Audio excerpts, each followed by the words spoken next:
कुरुक्षेत्र की रणभूमि में युद्ध का माहौल था। चारों ओर सैनिकों की गर्जना, ध्वजों की लहर और युद्ध की तैयारी का शोर सुनाई दे रहा था। इस बीच अर्जुन अपने रथ पर खड़े होकर दोनों सेनाओं को देख रहे थे। उनके मन में गहरी उथल पुथल थी। उन्होंने भगवान कृष्ण से कहा, हे माधव, इन दोनों ओर मेरे अपने लोग हैं, पितामह भीष्म, गुरु द्रोण और मेरे रिश्तेदार। मैं इनसे कैसे युद्ध कर सकता हूँ? क्या यह धर्म है? मैं अपने धनुष को उठाने में भी असमर्थ हूँ। अर्जुन ने धनुष नीचे रख दिया और निराश होकर बैठ गए। उनकी आंखें आंसुओं से भरी थी। वे कर्तव्य और मोह के बीच उलझे हुए थे। भगवान कृष्ण ने अर्जुन की ओर देखा और शांत लेकिन दृढ़ स्वर में बोले, हे पार्थ, यह समय मोह और भय का नहीं है। यह अपने कर्तव्य को पहचानने और निभाने का समय है।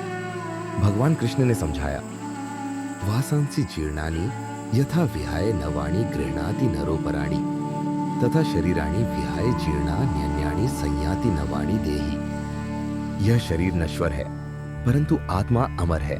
आत्मा को न कोई मार सकता है, न काट सकता है, न जला सकता है और न सुखा सकता है। जैसे पुराने वस्त्र त्याग कर नए वस्त्र धारण किए जाते हैं, वैसे ही आत्मा पुराने शरीर को त्याग कर नया शरीर धारण करती है। अर्जुन ने अपनी शंका व्यक्त की, लेकिन हे कृष्ण, अपने ही संबंधियों का वध करना तो पाप है। ऐसा कर्तव्य कैसे उचित हो सकता है? कृष्ण मुस्कुराए और बोले, हे अर्जुन, क्षत्रिय का धर्म धर्म युद्ध करना है। यदि तुम अपने धर्म से विमुख हो गए तो बदनामी तुम्हारा पीछा करेगी। जो इस युद्ध में मारे जाते हैं वे स्वर्ग प्राप्त करेंगे और जो विजयी होंगे वे पृथ्वी का सुख भोगेंगे। ये युद्ध तुम्हारे लिए हर दृष्टि से लाभकारी है। कृष्ण ने आगे कहा, हे अर्जुन, कर्मण्येवाधिकारस्ते मां फलेषु कदाचन मां कर्म फलहे तुर्भुर्मा ते संगोस्त्व कर्मणि। तुम्हारा अधिकार केवल कर्म करने में है, उसके फलों में नहीं। इसलिए कर्म को फल की इच्छा से मत करो और न ही निष्क्रियता की ओर आकर्षित हो। अर्जुन ने पूछा, हे केशव, क्या युद्ध के बाद मैं पाप से बच सकता हूँ? कृष्ण ने उत्तर दिया, यदि तुम मोह और स्वार्थ से ऊपर उठकर धर्म की स्थापना और लोक कल्याण के लिए कर्म करते हो तो वह पाप नहीं होता। तुम केवल निमित्त मात्र हो। सारा कार्य ईश्वर के हाथों में है।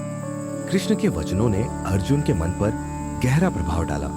उनके भीतर नई ऊर्जा का संचार हुआ, लेकिन उनके प्रश्न अभी भी समाप्त नहीं हुए। उन्होंने कहा, हे माधव, आपने कर्तव्य और आत्मा का ज्ञान दिया, लेकिन युद्ध का परिणाम मुझे विचलित करता है। क्या मैं सही मार्ग पर हूं? कृष्ण ने मुस्कुराते हुए कहा, हे पार्थ, तुम्हारे प्रश्न महत्वपूर्ण हैं। मैं तुम्हारे सभी संदेह दूर करूंगा। यह केवल आरंभ है। मैं तुम्हें भक्ति और कर्मयोग का भी मार्ग समझाऊंगा। कृष्ण के इन वचनों से अर्जुन शांत और उत्सुक हो गए।